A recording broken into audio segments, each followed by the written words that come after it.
L'extraterrestre peut aussi produire du lait. Si la production de lait diminue, il suffit de lui donner un peu de fourrage pour que la production reprenne de plus belle. Papa a une idée. Pour faire fortune, il invente une machine à traire automatique et nourrit continuellement l'extraterrestre pour pouvoir traire sans arrêt. La famille trouve que l'extraterrestre fait pitié et supplie papa de le laisser tranquille. À ce moment-là, la machine qui a fonctionné 3 jours et 3 nuits finit par lâcher et l'extraterrestre s'évanouit. En voyant cela, le fils fait du bouche à bouche à l'extraterrestre. Peu de temps après, l'extraterrestre reprend progressivement connaissance. Papa, voyant l'extraterrestre affaibli, n'a d'autre choix que d'abandonner. Le lendemain, le fils qui avait fait du bouche à bouche ne cesse de vomir et se sent dans un état second. Il se regarde dans le miroir et découvre qu'il est enceinte. Le fils raconte cela à sa famille. Tout le monde est perplexe. À ce moment-là, l'extraterrestre explique que cela a un rapport avec lui. Quand le garçon lui faisait du bouche à bouche, l'extraterrestre a accidentellement craché un œuf dans la bouche du garçon. En entendant cela, la mère reste calme et dit que ce n'est pas grave. Elle commence même à rêver de quoi aura l'air leur enfant. Après une longue réflexion, le garçon décide de garder l'enfant.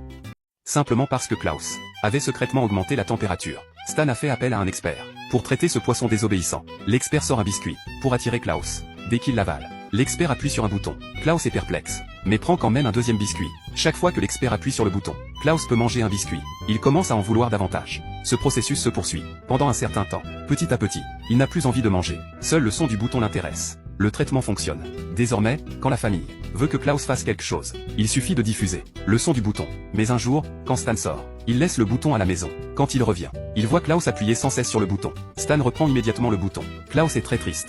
Dans les jours qui suivent, Klaus devient complètement obsédé par le bouton. Stan appelle sa femme, mais elle pense que ce n'est pas grave. Si Klaus ne mange ni ne boit, comme ça, ils peuvent partir en voyage l'esprit tranquille. Mais Klaus ne peut pas appuyer longtemps. Le bouton se casse. Il trouve un stylo par terre, mais ce n'est pas la bonne sensation. Ensuite il trouve une télécommande, mais ce son le dérange. Finalement il remarque le thermostat au mur. Il appuie sur un bouton. C'est exactement cette sensation. À l'hôtel, Stan voit la température monter sur l'écran d'affichage.